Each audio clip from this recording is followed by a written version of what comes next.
And our 2016 Lauterhouse Service Award will honor Bill Berry.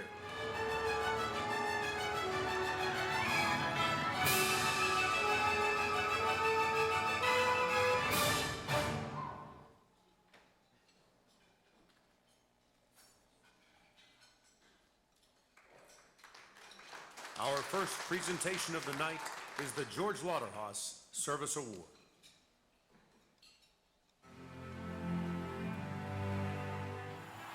Squeeze passing and Berry catching. Look at him go up in the air. How does he do that and still keep his eye on that ball?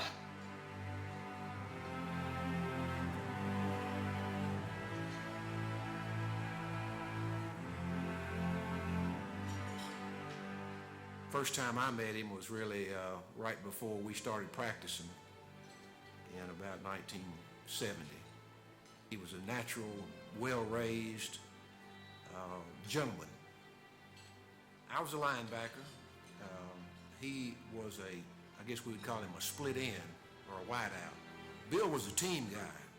I mean, he was a great athlete, but he was a team guy. And, the things he did were things he did for the team. It wasn't about Bill Berry. He was serious about it.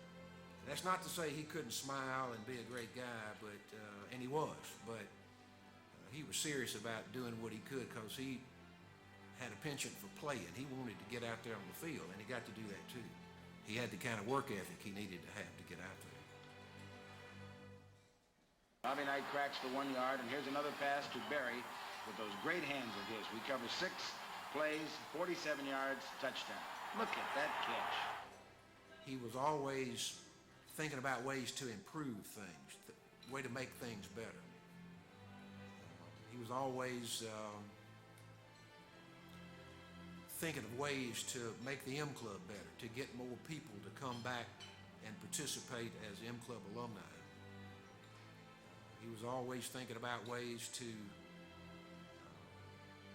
make the Grove Bowl better. He was participating when we first started calling the spring game the Grove Bowl.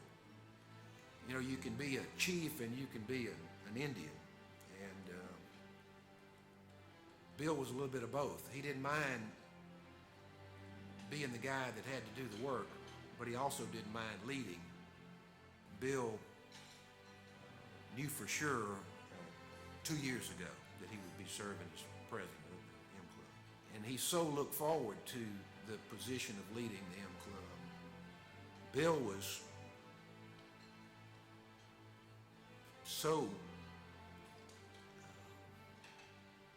proud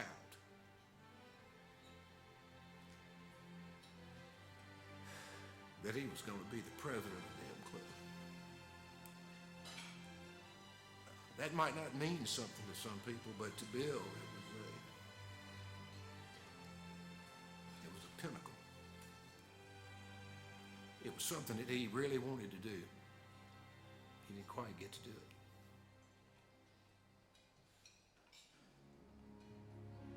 His thoughts were, to me, we were so connected to Ole Miss, but his thoughts were always about helping, doing, being that person that was willing to work for whatever the goal was. Not goals necessarily that he said, but that what the board or the M Club members said, he would get behind it. It wasn't about Bill, it was about the team. His service was exemplary. He didn't mind devoting the time, whenever the time. Bill was a regular guy. I mean, by that I mean he was somebody that you loved to be around. He was always pleasant. He was always thoughtful. You could tell just by the look in his eyes that he was serious about the things that he was doing, especially when it came to Ole Miss and M Club. He was so proud of his family. Bill's just one of those guys that you love to love. This service award is special.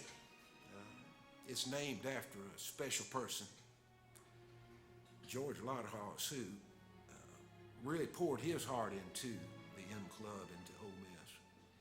Bill is so deserving of that. He poured his heart into the M Club. I can't remember a time when we scheduled a meeting that he wasn't there.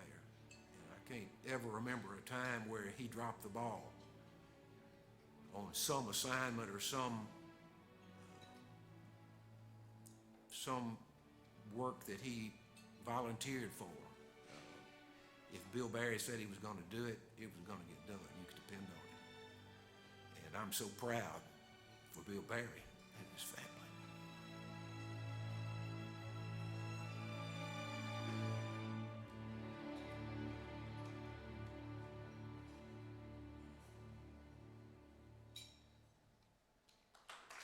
Accepting the Lauderhouse Service Award on behalf of Bill is his wife.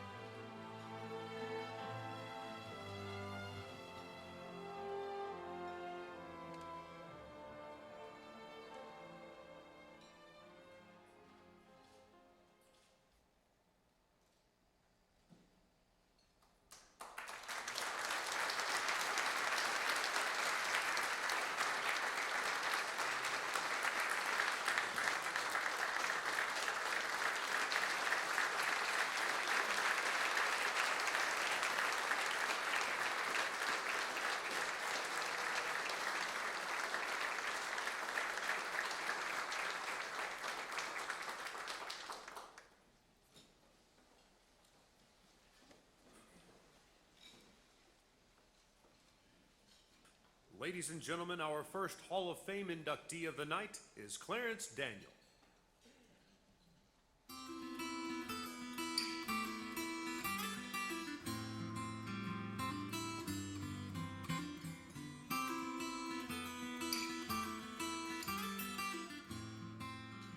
It's my distinct privilege to be able to introduce you to Clarence Daniel and congratulate him on his Hall of Fame induction. Clarence and I came to Ole Miss in the fall of 1979. He was one of two athletes that we signed that year as we resurrected a dormant track and field program and started the modern era in track and field at Ole Miss. Clarence was not a highly recruited athlete out of high school. He was overlooked by Alabama and Auburn. He was right in their backyard, but he came to Ole Miss, and during the years he continued to work hard and developed into one of the greatest athletes in the history of Ole Miss, the Southeastern Conference in track and field. Well, Clarence came to Ole Miss, like I said, as my very first signee, or one of the two people that we signed that very first year. And so he set the foundation of the program. And Clarence was a guy that led by example. He was a hard worker, somewhat quiet spoken, but always competing hard, always a good team member. He was the first African-American track athlete at Ole Miss and one of only a small group that were there at that time. And he left a tremendous legacy to all the people now that are a part of the Ole Miss athletic program by the way he conducted himself, the way he competed, and the kind of student athlete that he was. Clarence was one of those developmental athletes that just got better every year because of his perseverance and his work ethic. Early on, he was one of those guys that would go out really hard and wasn't in quite enough condition, and folks might catch him at the end. But by the time we got to his junior and senior years, we were dominating the SEC in the 400, and Clarence was part of a group that set an SEC record in the 4x4 relay. And Ole Miss, after not having a track program in 1979, ended up runner-up to Tennessee in the 1984 Outdoor Track and Field Championships, and Clarence was a huge part of that. I want to congratulate Clarence. He went with me from Ole Miss, came as a graduate assistant to Florida, coached some there, and continued to run postgraduate. Had a phenomenal postgraduate career and won a lot of honors. And when I stop and think about it, though, I don't think of Clarence for the records and the victories and all of those things as much as I think of Clarence as the man. What an outstanding man he is, what a great father and husband he is, and I'm proud of him. And congratulations, Clarence, on your induction tonight. Ladies and gentlemen, 2016 M Club Hall of Fame inductee, Clarence Daniel.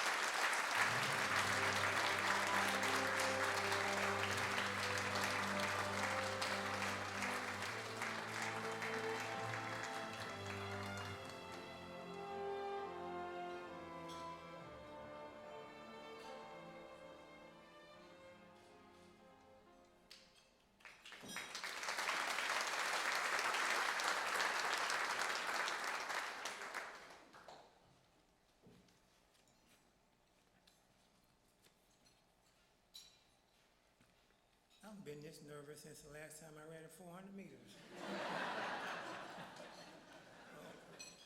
I'm not much of a public speaker, so this is going to be short and hopefully sweet. To everyone here, family, friends, teammates, Ole Miss staff, and especially to my fellow inductees, again I say good evening. There's a story that's told about a guy, an elderly gentleman that was having trouble with his hearing. So he had seen this commercial on TV and about this miracle hearing aid. He decided to go ahead and go to the doctor and see if it would work for him. Sure enough, went to the doctor, and the doctor said, let's try it out, we'll see. He tried it out, went back home, he came back, doc said, it's working great, fantastic. He said, doc said, good, I'm glad you like it, I'm glad it's working for you. He said, well, tell me something, how's your family? They like it as well? He said, well, I don't know. I haven't told them yet, but I have changed my wheel 3 times.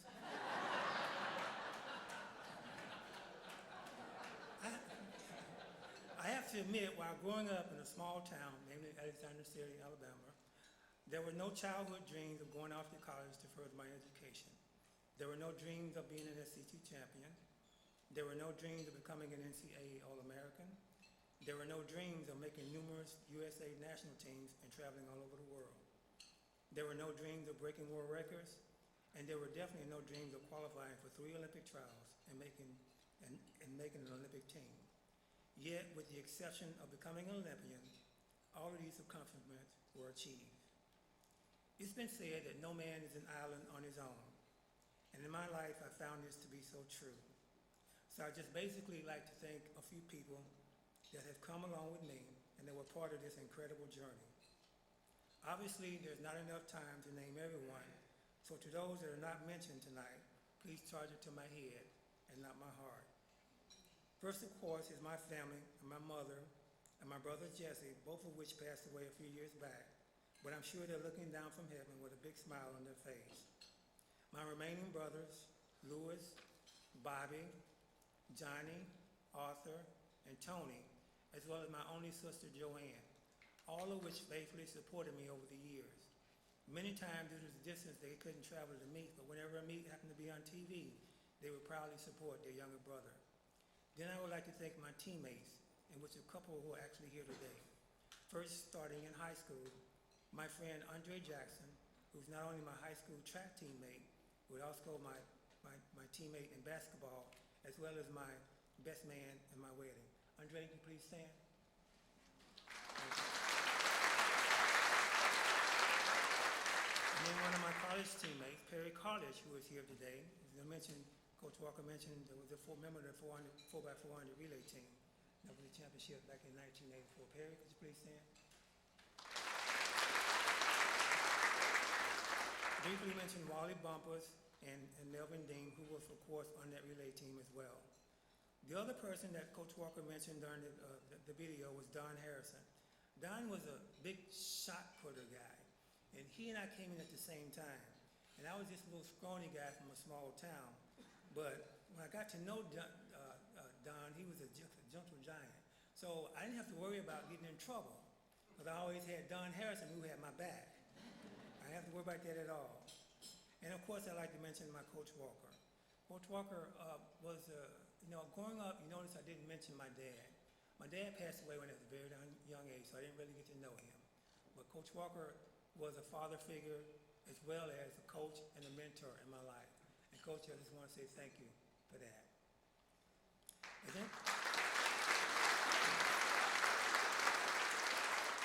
then of course, there's my lovely wife, Wanda.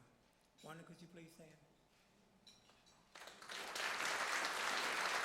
Wanda faithfully supported me over my entire track career, dating, coming to Ole Miss, traveling to track meets, dealing with me being gone for weeks and sometimes even months at a time. There's absolutely no way I could have been as successful as I was had she not been so supportive and made so many sacrifices over all those years. Thank you, honey. Then we were blessed with one son, Courtney, who was obviously too young to remember much of his dad's running career, but he knows he was an inspiration in my life as well. And with Wanda came strong support from my in-laws. my mother-in-law, Alma Chambliss, brother-in-laws Harold, one of my brother-in-laws here today, Gary Hightower. Could you please stand?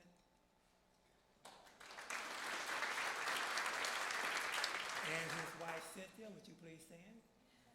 And one of my other sister-in-law, Lisa, would you please stand? Thank you. And strong support from my in-law family, so I really appreciate that. And lastly, and certainly not least, I'm about to sit down, I would like to thank my Lord and Savior, Jesus Christ, in which without him, none of this would have been possible. He was the one that gave me the family that I have. He was the one that gave me the talent and the hard work ethic that I had. He gave me friends, teammates that I had. He allowed me to come to Ole Miss, gave me the best coach that I could have possibly hoped for. And he matched me up with the perfect wife and son, and I couldn't ask for anything more. Again, I would just like to thank Ole Miss for this opportunity, and I'm simply humbled by this honor and privileged to be inducted into the Ole Miss M Club Hall of Fame. Thanks, everyone. Be blessed.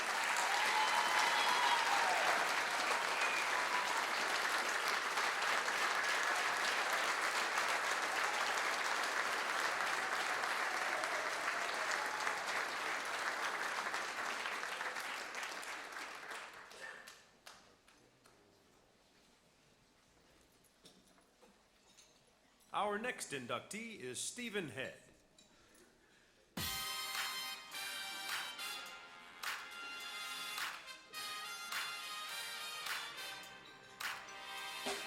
I remember seeing him in camp for the first time and liked him and, excited that he decided to come to Ole Miss, certainly. It was a big recruit at the time. My vision is that here's this big first baseman that's, going to bat in the middle of the lineup and, kind of be our offensive threat for the next few years. And he may pitch a little bit. He may tell the story differently, but I remember seeing him in the fall and pulled him to the side and said, hey, listen, I think you're going to be terrific at first base. And, but, I'm not sure how much we're going to pitch you, this year. I just want to be up front with you. I could tell that really bothered him. And we start to pitch him, and then you start to realize that, he's really special on the mound as well. And, he's just a winner. And, by the end of the year, he's the best pitcher that we have. And, we bring him in, out of the bullpen to close a game. We'll start him. There was weekends that he closed, on a Friday and started on a Sunday in the SEC against South Carolina. And when I look back in that 2003 season, that kind of got us back, on track, I feel, as a program. Most of it was because of, what Stephen Head was able to do that year as a freshman. And a pitch. Stephen Head hits one to right field, pretty well scored. This one's gone, gone, gone. Two-run homer. Ryan Ball kicks and delivers his pitch.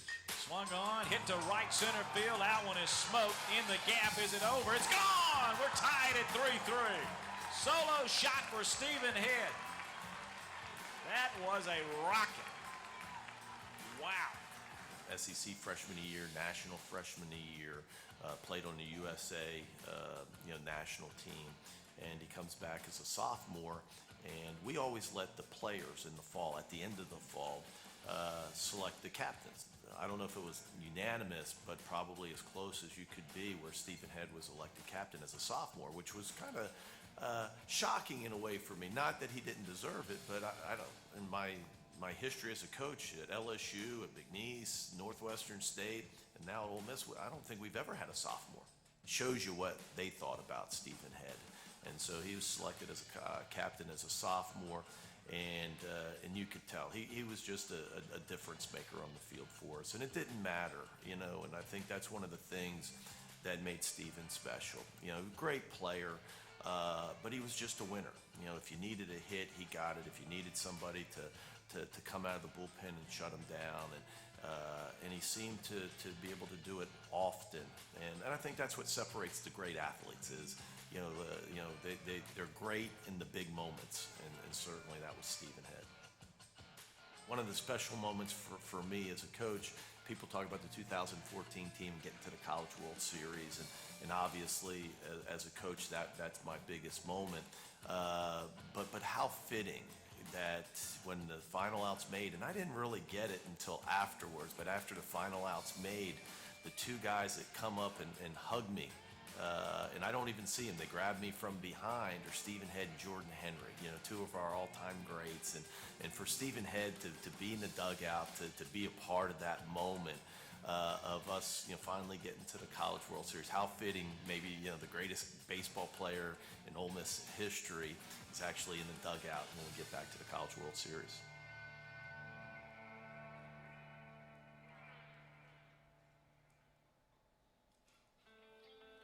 Of course, I knew Stephen when he was here. He was great, and anytime that we needed a win at the plate, but later I really appreciated him. I remember one day in my office, I was looking back through some media guides and looking at some statistics for some reason, and then got to that 03, 04, 05 years where Stephen was here, and looked at his numbers, and looked at his batting average and his power numbers and his saves and his wins and his ERA, and I was just astonished. I was almost mad at myself that I didn't appreciate him more when he was here. You know, what he did, you know, to this program and his career, you know, I think is unmatched. And so, Stephen, on this special night, congratulations. Thank you for being an Ole Miss Rebel and doing what you've done, you know, over the years to make our program so great.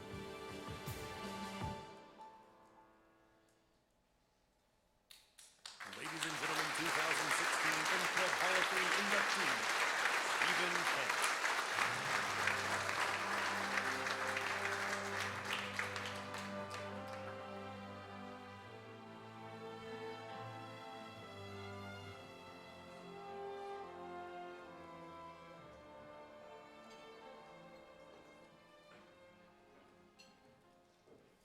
All right, so went back there a little while ago, and Mike again wanted a shout out.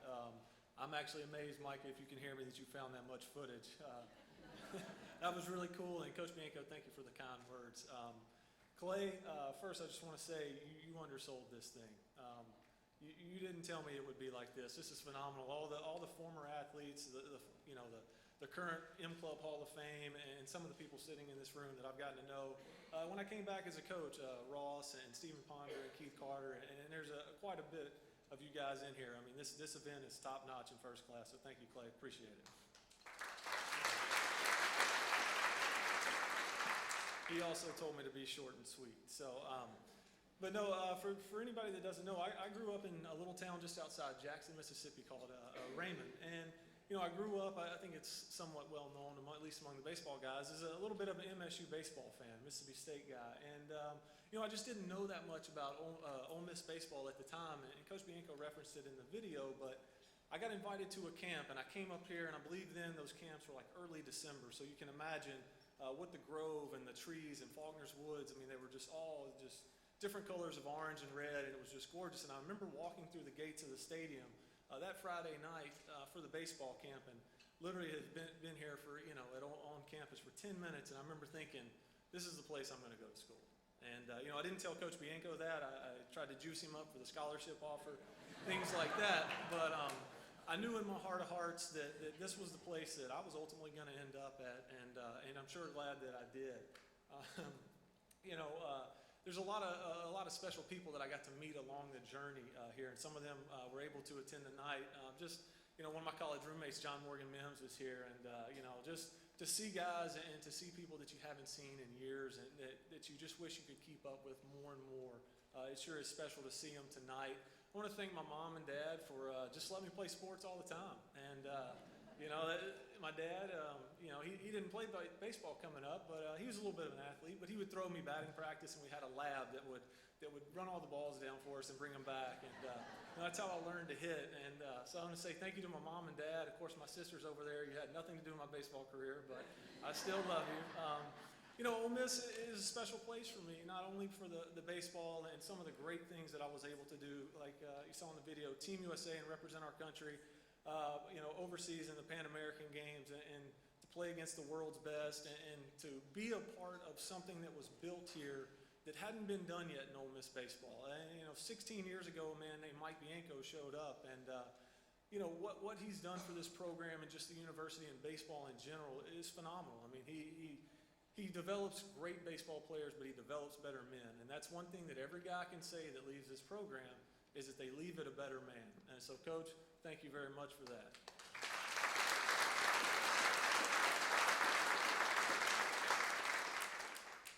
I got a lot of good memories here. I met my wife here. My wife, Ashley, I told her I wouldn't make her stand, so I'm not going to. But this place holds a lot of dear memories to me, not only, in the classroom and just socially around Oxford and just the memories you have, and then on the baseball field. Those will always be special to me, but they're going to be more special now knowing that, I can say that I'm in the M Club Hall of Fame with some of the very best athletes in the world. Thank you very much, guys.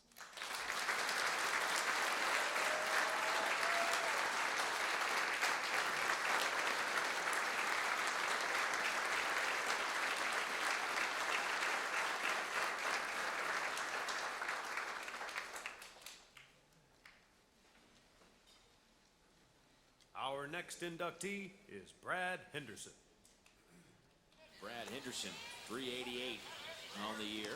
7 home runs. You like to see that out of your second hitter in the lineup. Arkansas with a win. There's a shot down the right field line. Lundqvist has to get on his horse. That ball is out of here. Brad Henderson adds to its home run total. Make that number 8 on the season at Ole Miss. Just like that, takes a 1-0 lead on the home run from Brad Henderson. Hendo and I started, we were 11 years old, playing select baseball, travel ball for the Chesterville Chiefs, and he was always the big hitter and was always the best player on the team. And we had a lot of good times together through that, and been best friends from the start of all that. One thing about Brad, he's so ultra competitive. Ping pong, you learned if you beat him, you were going to be there all night. He wasn't gonna stop until he not only beat you, but beat you 5 or 6 times. Like I said, he was always the best player. He was a little chunky. He did not turn down many milkshakes or chicken tenders. He was, I would call him the Babe Ruth of Little League. Could do it all. Very athletic. Was just a little bit on the hefty side, but he was always the one that was hitting the home runs first and hitting a bunch of them. But he's hit some mammoth shots. Back when we were 12 and 13 years old. I just think that he was the type of guy that he led by example. He wasn't just a huge talker. His confidence. He was cold-blooded. He felt truly he was the best player at every game that we played, and you could feel that, and we leaned on him for that confidence. And when things were bad, we would always kind of count, when's Henderson? We got a shot, and we just felt like that as long as he was in this lineup with us, we had a chance, and we just needed to do our jobs, and if we could get him up, and we had a chance to win the game. When you look at these teams, there's usually 2 or 3 players that can pick a team up, carry them on their shoulders, and get some extra wins when maybe the rest of the team is struggling. At Ole Miss, they have a guy that has done that on more than one occasion this year. Brad Henderson has literally taken this team, sometimes by himself, and got them to the promised land and here to the SEC tournament. And I don't love numbers, but I love these numbers. 374 overall, but 414 in the games that matter, the SEC games. 40 points higher. There you see a home run early in the tournament. His average is 40 points higher when the games are on the line. The best memory that we had together at Ole Miss was on a Friday night our senior year. We played Mississippi State.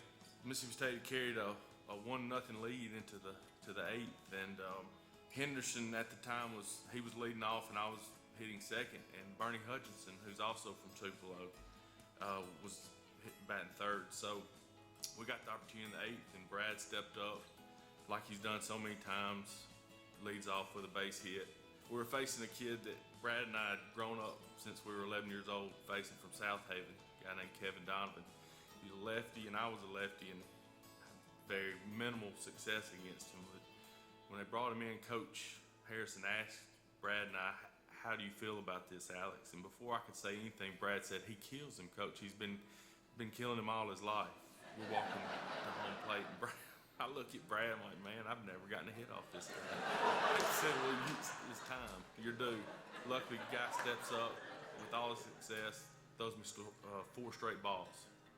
So I walk, and then Bernie comes up and hits a double, cleans the bases, and we beat Mississippi State 2-1 on Friday night. His confidence, he was fearless. His competitive, he just competed and would not stop competing. He would do anything for you.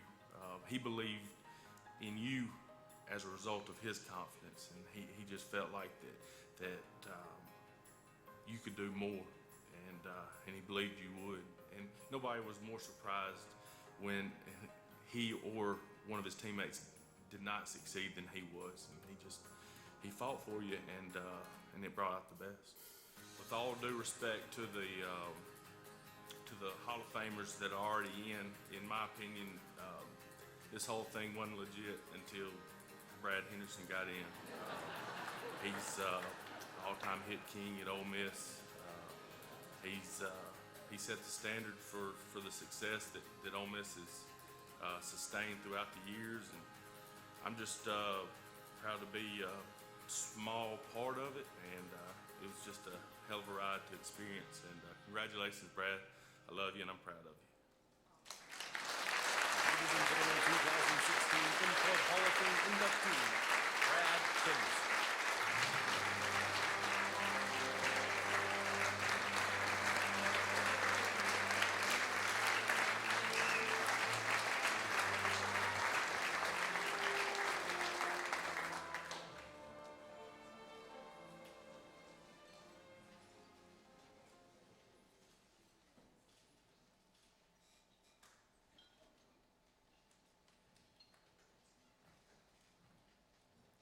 Kill you for the fat kid jokes.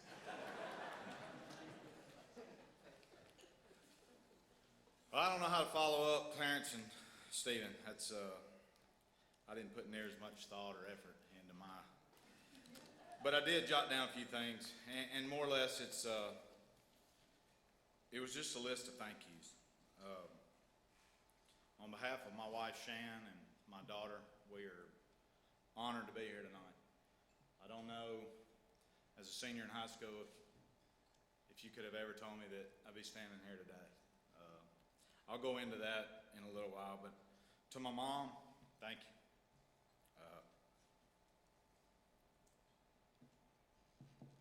Give me a second.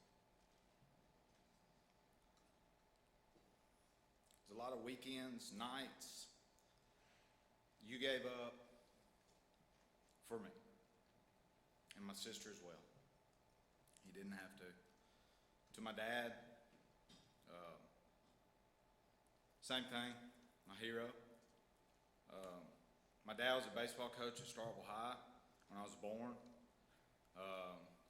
We moved to Tupelo when I was probably 6 or 7, and there was never any questions or about me wanting to go to practice, wanting to go to games, sit on the bench, pick the bats up, you know, listen to some of the guys with bad language. I mean, he let me experience baseball for what it was, and it was seriously, it was a game, and it's the greatest game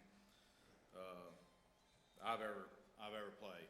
Obviously, when you're the fat kid, it benefits you more than it does. You don't have to be near as athletic to play baseball, I guess is what I'm saying. But no, Alex, thanks for the intro, man. I just wrote down, we've played together since for forever, and I couldn't have had a more special person lead into that. And he's the best left-handed catcher I've ever played with. He's the only left-handed catcher.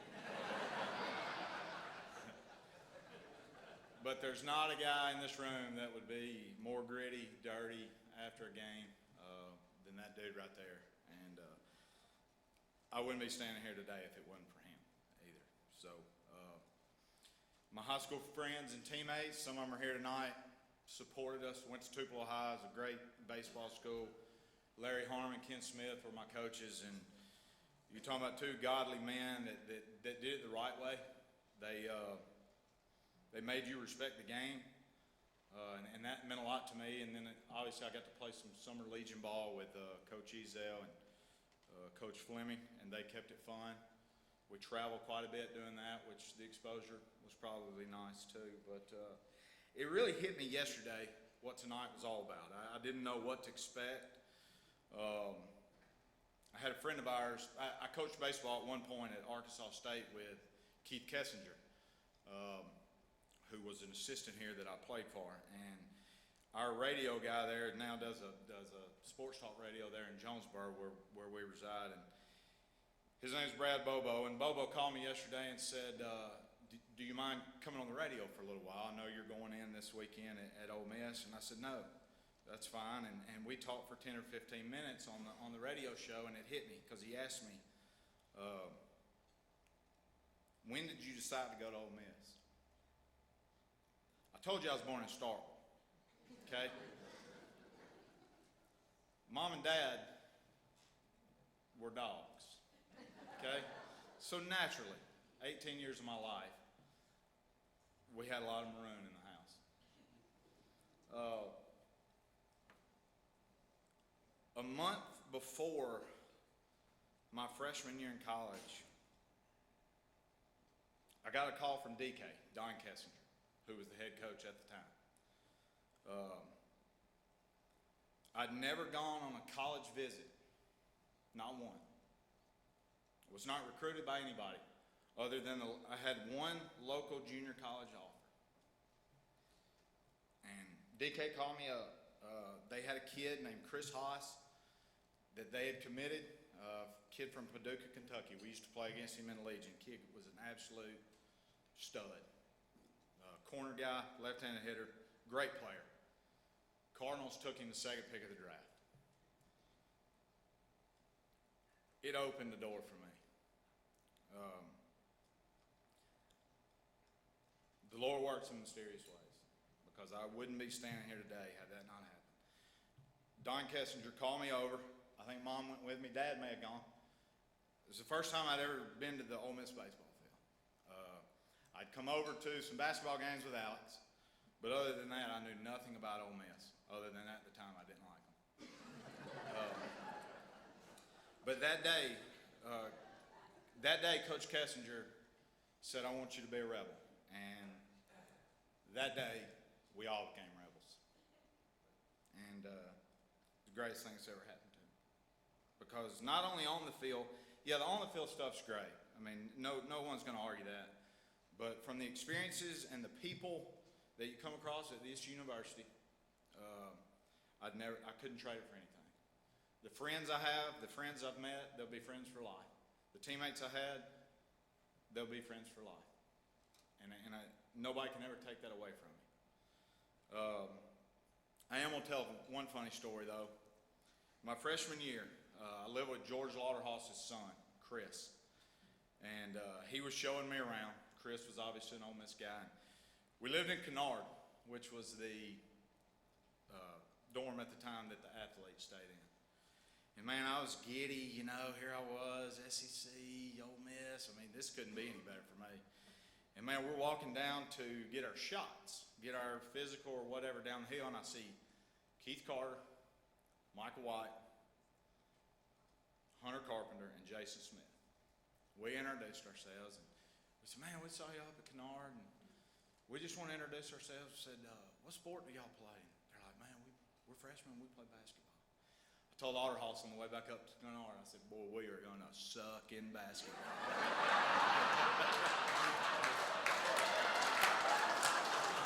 But boy, was I wrong.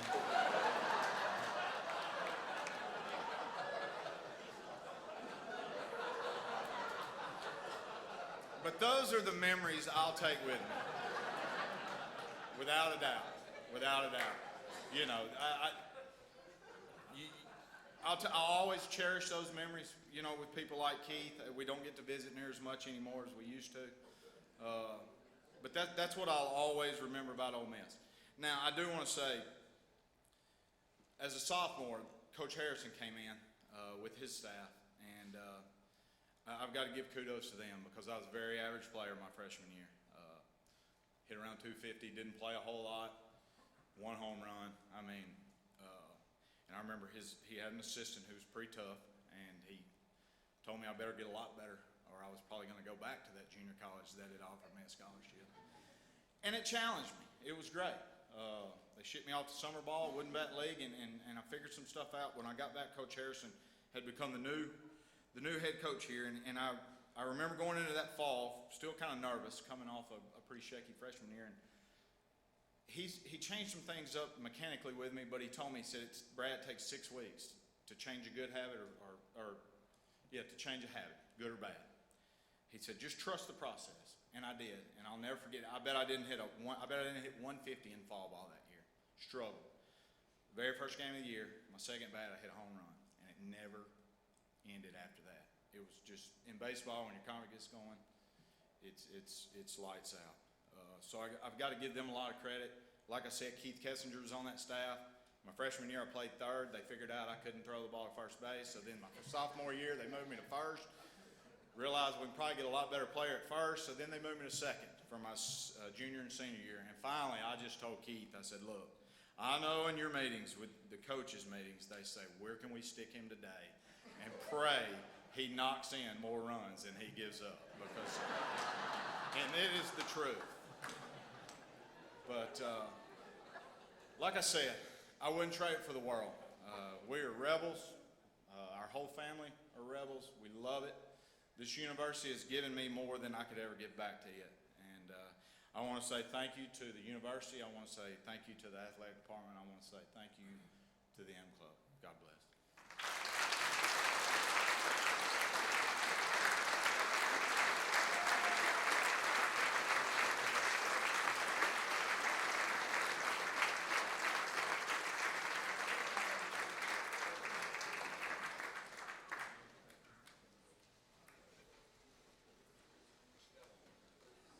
Our next inductee is Danielle Johnson.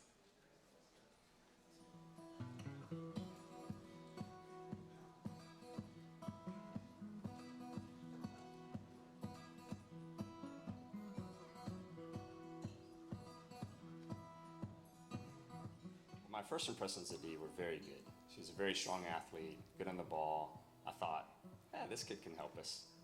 Little did I know. It was always more about her consistency. I mean, she never took a day off. I mean, never in 4 years.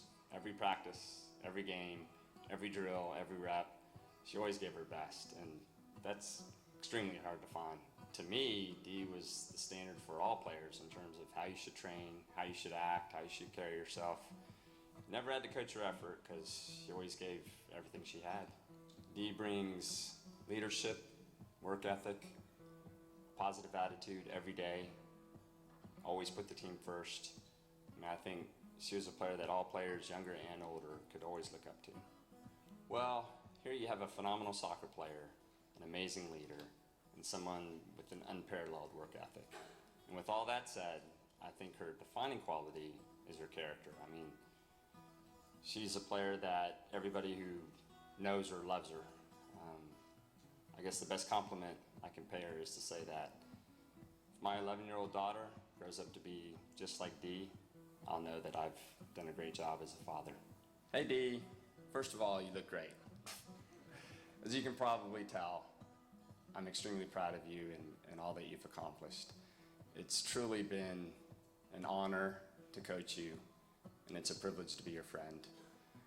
Enjoy this night. I can't think of anyone more deserving than you. This is a special time, and I wish you nothing but the best. Ladies and gentlemen, 2016 M Club Hall of Fame inductee, Danielle Johnson.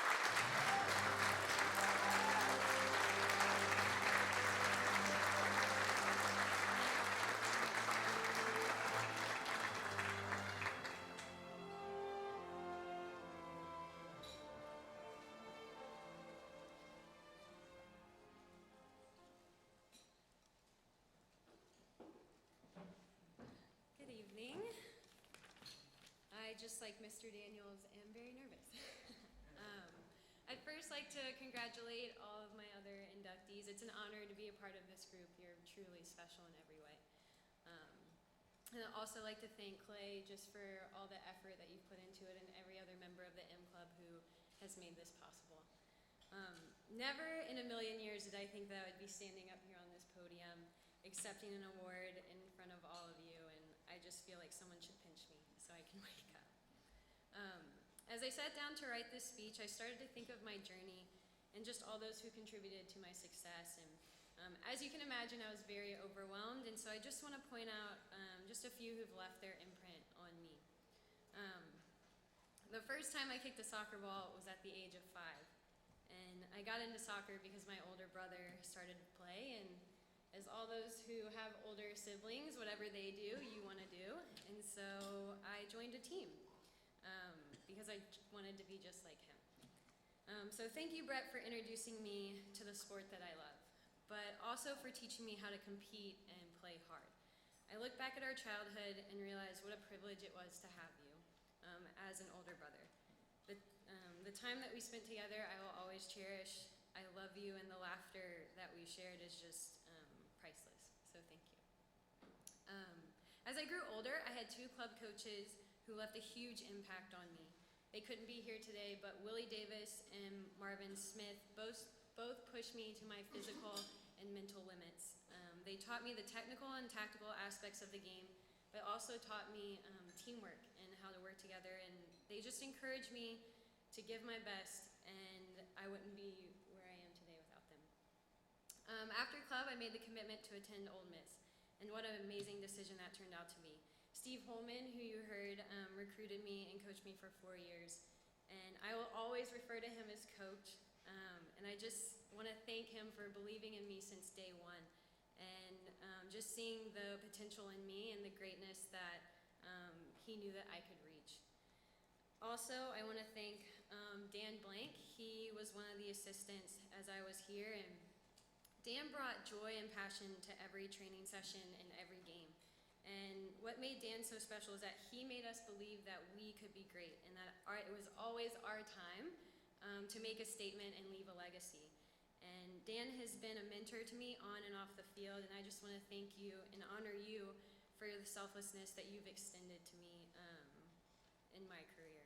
So thank you for pushing me to be the best person that I could be. I'd like to thank each and every one of my teammates. 2 of them could be here today, but without them, I would never have developed into the player that I was. The memories that we made on and off the field will truly last a lifetime.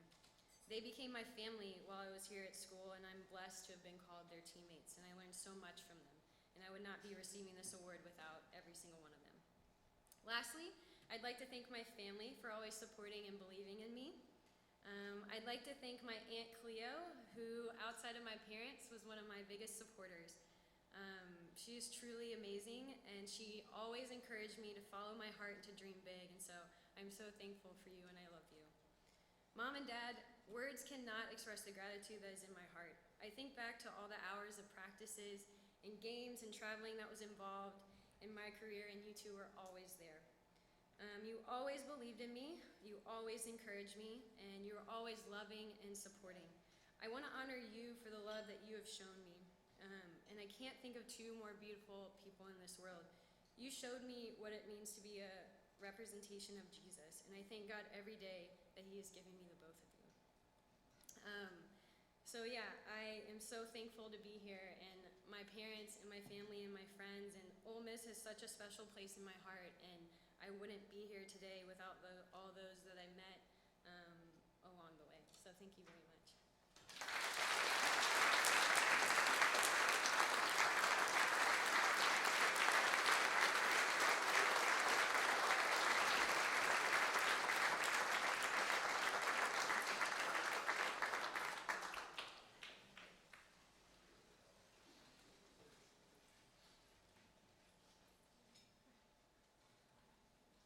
Our next inductee is Bill Smith.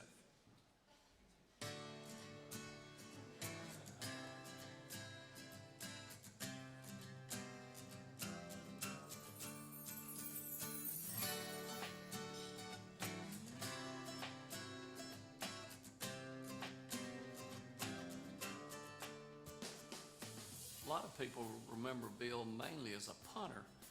especially since he had a 92-yarder against Southern Miss in 1984.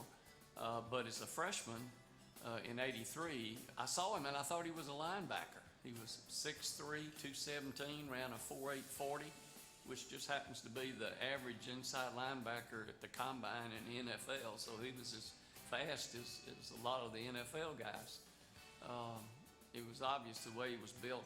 He had spent a lot of time in the weight room. But, you know, when they said he was a kicker, I said, no, not this guy.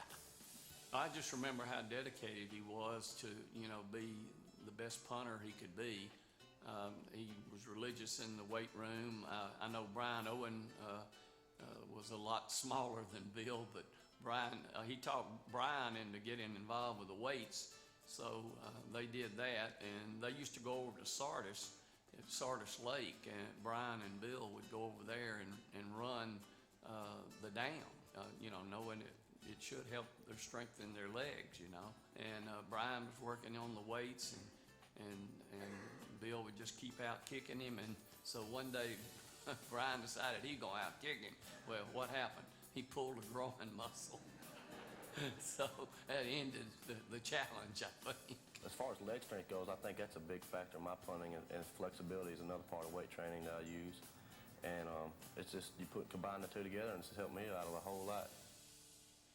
I do remember on the 92-yarder, it was 4th and 4, and we had the ball on our 8-yard line, and he's standing on the goal line, and he kicks it into the other end zone down in Jackson. That's on grass. That wasn't artificial turf where it would roll, you know. And so he comes off the field, and we make the announcement that he had set a record that had stood since 1933.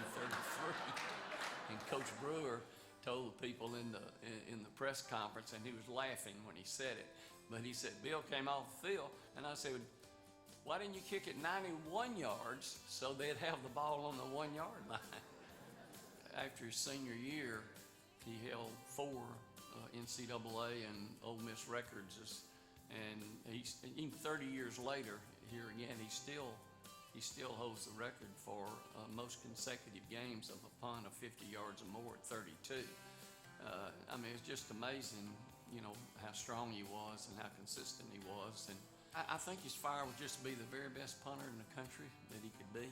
And he felt like, you know, being as strong as he was, that he could be the best punter. And, you know, he was a 2-time All-American, consensus one year.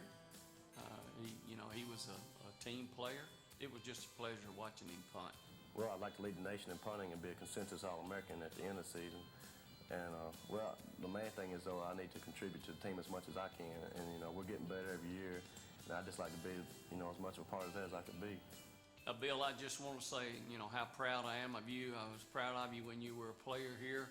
And so excited for you and your family going into the M Club Hall of Fame, only the second designated punter to do so. You're certainly worthy of this great honor. And I know that all Ole Miss fans appreciate everything that you did as a player here. Excited for you tonight, sharing that excitement with you.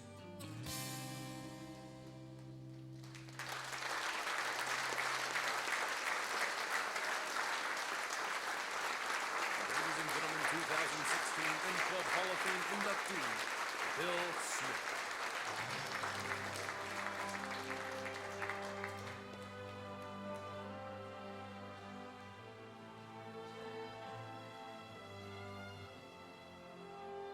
I didn't prepare a speech, so I'll just be real brief. I just want to thank Mr. Langston Rogers, first of all. He probably had more to do with any award that I ever received than I did myself.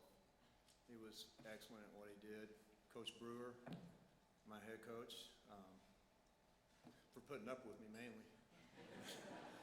Coach Hoggart from my high school was here, which was, I was really glad to see. It's great to see teammates from 30 years ago. It's an honor to be up here in front of you all. I'm not real good at this, so bear with me.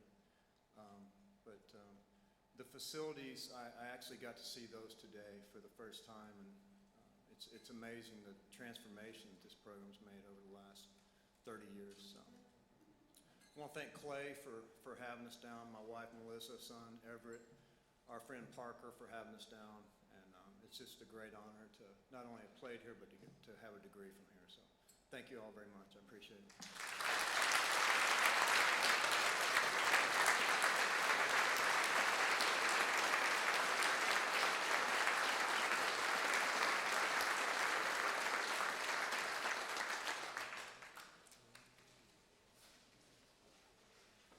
Our next inductee is Joe Walker.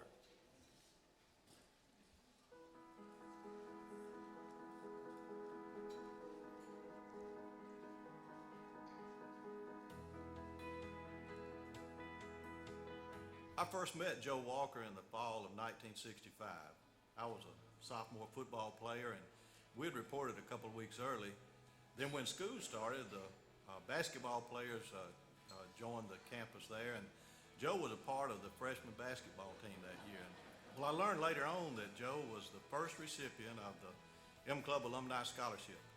His dad, Joe Sr., Big Joe, had run track here at Ole Miss. In 1946, his track coach was John Vaught.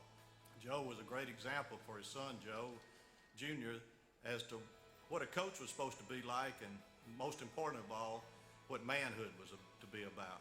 His junior year, he transferred to Mississippi College, and there he was able to run track and cross country for 2 years. And after graduating, he went to Meridian High School and started, of course, a very successful career as a head track coach. Mississippi College brought him back to be their track coach. And there, he and Faye really impacted the lives of students and athletes, particularly the track athletes, as they served as dorm parents as well. And of course, Faye is the ideal coach's wife. She loves Joe intensely and just put up with his crazy work schedule that he continued to maintain through all those years. I was working at Delta State University when Joe was coaching at Mississippi College, and I remember one afternoon I walked across the road to watch the finals of the Gulf South Conference track meets which we were hosting. And I got there in time to watch the mile relay and watch Mississippi College, the smallest school in the conference and the only private school in the conference, win that conference championship. And at that time, Joe started a long and tradition that he's carried on throughout his tenure. That is, he sent a player to the Olympics, and that player was able to win. In 1979, Coach Warner Alford brought Coach Walker here to Ole Miss to be the head track and field coach. Now, there was no track. There was not even a dressing room, any track facility at all. It gave new meaning to the glass half full. But Joe went to work, started recruiting. One of his first recruits was Clarence Daniel, an inductee tonight in the Hall of Fame. 3 years later, at the SEC track meet, they almost won that thing. And in that track meet, every player but one did their individual best time, height, jump, so forth, that they'd ever done. Coach Walker, I know several of the players here will remember, always talks about PR, personal record. Don't worry about anybody else. Just worry about your time, your height, and so forth, and things will turn out all right. In a job that chews you up and spits you out, Coach Joe Walker has stood the test of time. And he's done it at almost every level, high school, Division II, and then Division I. I think personally that Joe Walker represents all that's good about intercollegiate athletics. And in so doing, he's firm but fair. He's sensitive but not soft. He's dynamic but not dramatic. And he never lifts himself up by putting others down. Thank you for allowing me the privilege to be a part of this evening. I'm certainly excited tonight and say congratulations to Joe Walker Jr. If Big Joe were here, I know he'd quote the Gospels and say, "This is my beloved son in whom I'm well pleased."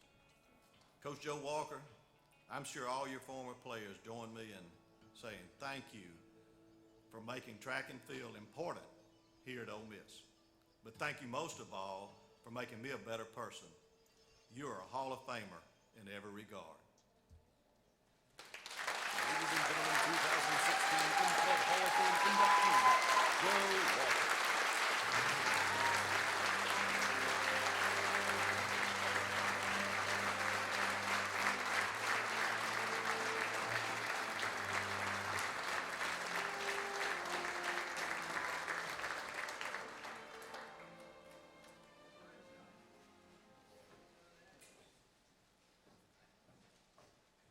Mike sure did a good job with that speech I wrote for him, didn't he? This is an unbelievable night. I'm an Ole Miss guy. I've been an Ole Miss guy all of my life. I was born in Oxford, Mississippi. My dad came here on the GI Bill, and my mom worked in the grill. Dad had a little scholarship here, and he actually lettered in basketball and track and field. And as Mike said, Johnny Vaught was his track coach. And so I've been a rebel all my life, and will be a rebel till the day I die. And so Oxford is a special place. I don't know how anybody could have a better mom and dad than I have. Everything that good about me you see, you can give them credit. Everything bad was when I didn't listen and went my own way. So I'm extremely dedicated. I wish my dad could be here. This would have meant so much to him because he was a Ole Miss rebel all the way, and was a long-time announcer for us, announced the meets and did it in his own style. It was pretty unique in the way he did it, and just loved track and field, loved Ole Miss. Mom is still doing well. Dad passed away about 1.5 years ago, but he's with us here in spirit tonight, and I appreciate that. Mom's doing well. She's just close to turning 92, and she just didn't want to come this far to eat with strangers, so she's doing fine.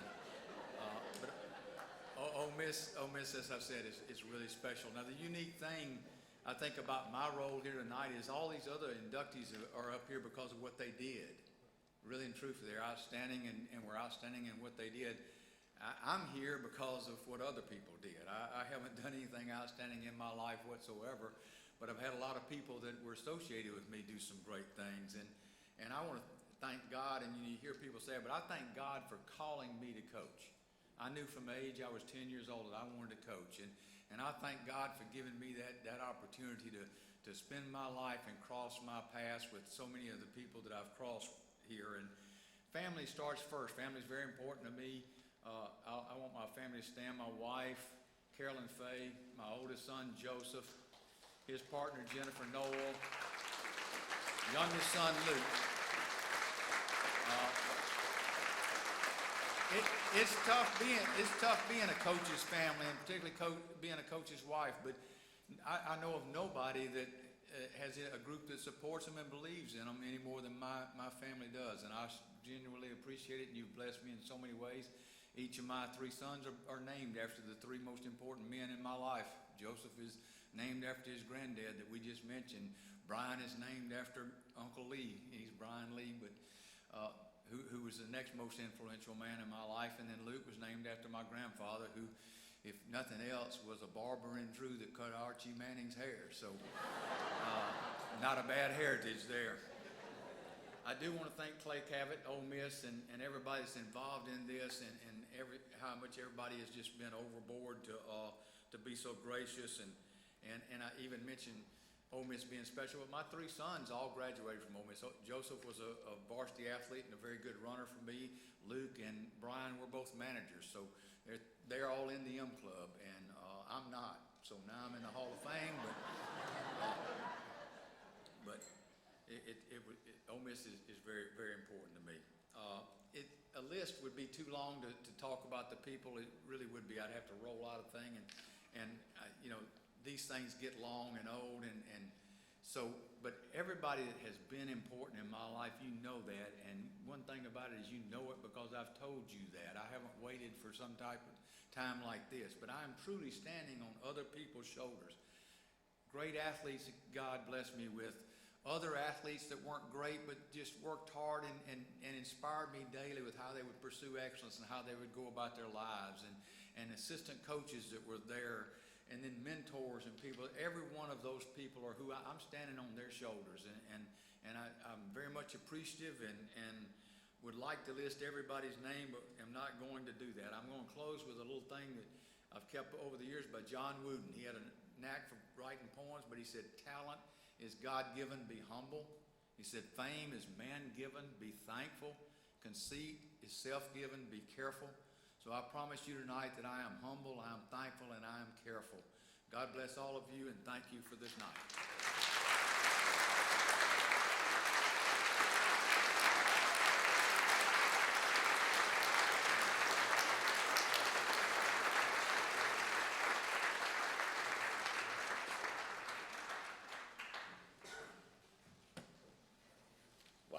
just gets better every year. Let's give one more round of applause for our inductees tonight.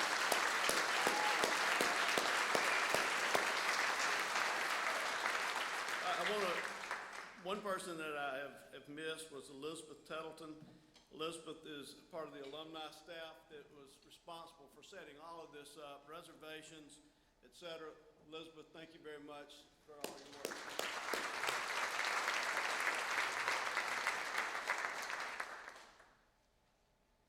The M Club room tomorrow opens at 8:30 for those of you that are up. Encourage you to join us in the M Club room.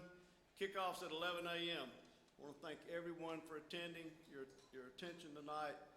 Bless all of y'all as you travel through the night. God bless you. Thank you. Bye.